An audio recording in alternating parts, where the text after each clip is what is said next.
l'amour. Mettez tout le reste de côté. Premièrement, le royaume. Frère Branham dit, mettez cela en ordre. Voilà. Mettez la chose en ordre. Mettez la vie en ordre. Mettez la vie en ordre. À l'intérieur de vous. La Kachenge. Mets ça en ordre. Jusqu'à ce que cette paix profonde et stable qui surpasse toute intelligence descende profondément dans votre cœur et que vous sentez que d'un baiser de Christ il ôte toute tâche. Alors frère, personne n'aura à vous dire quoi faire. Le pasteur ne te dira pas viens à l'église. Oh, Christ parlera dans ton cœur. Alléluia. Oh, que cette paix rentre profondément ce soir. Vous aurez, faudra dire quoi? Vous saurez quoi faire.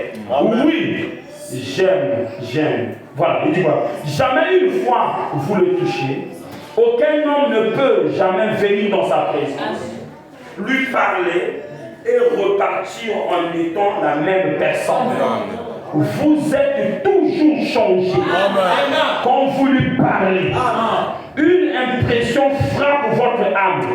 Oui, de sorte que vous n'oublierez jamais.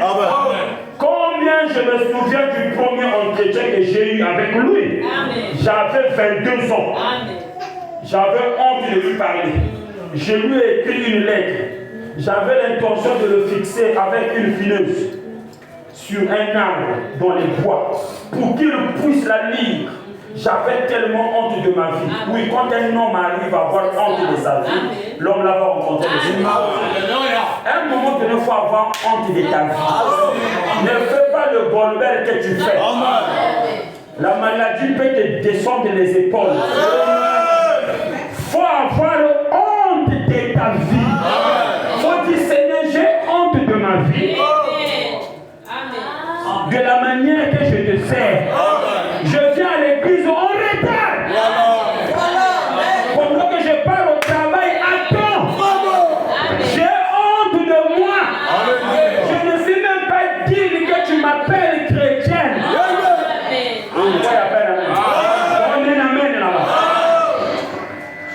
Je respecte mes contrats avec Pharaon, mais mes contrats avec toi, Seigneur, je suis farceur. J'ai honte de moi. Il faut avoir honte de ta vie. Et là, tu vas avancer. Parce que si les petits enfants, quand tu les vois laver mon takala devant les gens, parce qu'ils n'ont pas encore honte. Mais attends seulement qu'un âge avance. Dès que la fille commence à avoir honte de se laver devant les parents et devant les gens, c'est qu'elle commence à prendre conscience que ce n'est pas bon de laisser ce corps dehors. Et si le chrétien commence aussi à avoir honte de sa marche, quand tu regardes un autre frère qui mène une vie droite, quand tu regardes sa vie, il dit j'ai honte de moi. Alors à ce moment-là, il prendra conscience. Il commence à dire à Dieu, Seigneur, aide-moi et pitié de moi. Quand je ne suis même pas digne d'être appelé chrétien, puisque ma vie ne concorde pas aux Écritures. Regarde même les petites Écritures qui disent on doit venir à l'église 30 minutes avant l'heure que l'église commence pour venir d'abord s'agenouiller à la chair et prier. Moi, je ne respecte pas ça. Même les plus faibles Écritures, je n'honore pas ça. J'ai honte de ma vie. Les filles de Dieu qui ont des copains, vous devez avoir honte de votre vie. Comment tu finis d'écouter le message et un copain va descendre ta jupe? Un païen va descendre ta jupe. Alléluia. Mais tu dois avoir honte de ta vie. C'est la prostitution. Un garçon n'a pas le droit de descendre ta jupe s'il n'a pas épousé. C'est ce que dit le message. C'est ce que dit le prophète. Parce que le corps d'une femme est sacré. Pour qu'un homme puisse descendre cette jupe, il doit te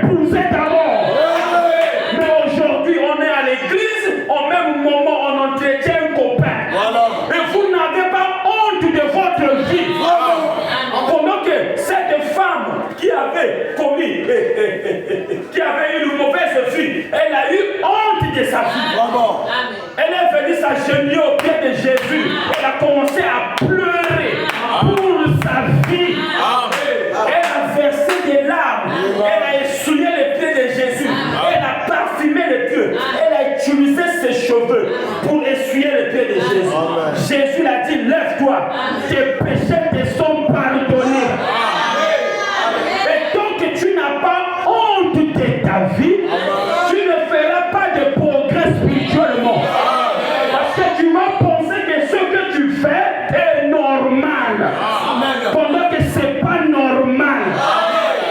Quand une personne devient fou, il enlève les habits, il se promène nu. Il n'a plus honte de sa vie. Il devient déréglé mentalement. Mais un chrétien n'est pas déréglé mentalement. Un chrétien réfléchit. Parce que nous avons la parole. La parole, c'est le filtre d'un homme qui réfléchit. Quand nous posons des actes, nous devons faire au miroir de la parole. Avant de faire quelque chose, fais-la d'abord passer. Au filtre de la parole. Si la parole peut faire passer la chose, alors tu peux faire ça. Mais si la parole bloque la chose, ne le fais pas. Parce que la parole est le filtre du croyant. Le filtre d'un homme qui réfléchit. C'est la parole de Dieu. C'est le message apporté par le prophète William Branham. Est-ce que vous saisissez cela? On doit avoir honte de notre vie. Toi, pasteur qui couche avec les brebis, tu n'as pas honte de ta vie. Mais tu devrais avoir honte de ta vie. Amen. Dis Amen là. Toi, le frère qui drague la soeur, vous n'avez pas honte, vous deux? Ça, c'est quel fréquentateur qui commence par vous deux? Sans que le chef de la tribu soit au courant. Et après avoir vous souillé, et puis c'est le fouillard des cultes, c'est la honte qui commence à vous faire fuir. Le péché corrompt toujours. Branham dit le péché corrompt. Quand il y a le péché, il y a la corruption. Même si tu n'avais pas l'habitude de mentir, dès qu'il y a le péché en toi, tu vas mentir maintenant. Exact. Frère Branham m'a dit, quand les agents, les avocats m'ont appelé, j'ai dit à ma femme, dis-leur que je ne suis pas là. Frère Branham me dit, j'ai fait mentir ma femme. J'ai dit à ma femme, Meda, dis que je ne suis pas là. Et puis j'ai couru derrière la maison. Et quand Meda les a dit, il n'est pas là. Quand je reviens Meda m'a dit, est-ce que tu étais obligé de faire ça? Frère Branham me dit que j'ai levé les épaules, j'ai dit, oh, je n'étais pas là quand j'ai dit. Mais il a dit, si tu étais là et puis tu étais parti derrière la maison, frère Branham dit, après j'ai oublié. Quand un autre appel arrive, Joseph, mon fils, est parti prendre le téléphone. Joseph m'a dit, papa, que j'ai dit que tu n'es pas là. Frère Branham dit, vous voyez comment le péché corrompt. Le fait qu'on a ouvert une porte pour le péché, et même les enfants commencent à mentir. Réponds-toi. Christ doit être le bienvenu dans ta vie. Dis Amen là. Dis Amen là. Dis Amen. On est comme des enfants. On a besoin du Père pour nous conduire. On ne peut pas se conduire nous-mêmes. Il faut Christ. Il faut la parole. Il faut le Saint-Esprit. C'est lui qui connaît les choses. Jeune fille, toutefois, quand vous essayerez de votre manier, ça ne marchera pas. Dieu est capable de te donner le mari. Dieu est capable de donner les moyens qu'on t'épouse. Mais quand tu fabriques ça toi, Dieu se retire. Et il vous laisse aller sans autorité. Vous devenez des gens qui présument. C'est l'aventure sans autorité. Parce que le guide, c'est lui. Quand le guide n'est plus là, vous allez vous perdre. Dis Amen là. Dis Amen. C'est ça le message. Amen. Peut-être c'est ta dernière prédication, tu vas fuir. Parce que ici, généralement, les gens fuient. À un moment donné, je vois les gens, à un moment donné, ils fuient et tout. Je ne comprends pas, ils fuient pourquoi. Et je continue à garder les pieds. Amen. Yes, sir. On doit avoir honte de notre vie. Amen. Ça fait combien d'années que tu es dans le message? Même une seule écriture que tu n'arrives pas à vivre. Pendant que nous ne voyons qu'une épouse parole. Une épouse parole qui porte une robe de 7 couleurs, robe arc-en-ciel. Mais une petite écriture de quitter ta maison à temps d'arriver à toi, tu n'arrives pas à vivre. Vraiment. Une écriture qui dit un chrétien doit aller à l'église chaque jour, tu n'arrives pas à vivre. Une écriture qui dit un chrétien doit lire la Bible chaque jour, tu n'arrives pas à lire. Une écriture qui dit un chrétien doit prier chaque jour, tu n'arrives pas.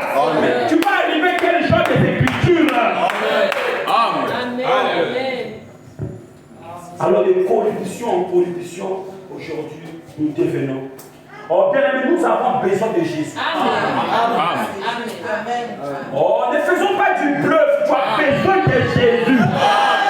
Tu as besoin de lui dans ta vie. Ne fais pas du bluff, tu as besoin de Jésus.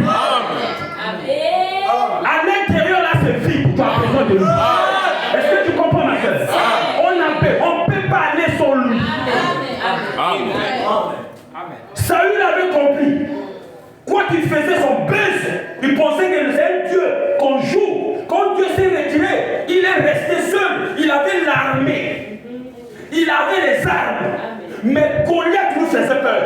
Parce qu'il n'avait plus Dieu en lui. Il comprenait que moins de combat contre Goliath, il va mourir. Bien aimé, quand Jésus-Christ te guide,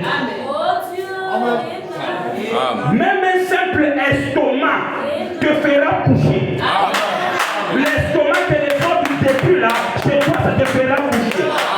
Simple fièvre, ça te fera coucher. Est-ce que vous comprenez cela? On a besoin de lui. David était petit.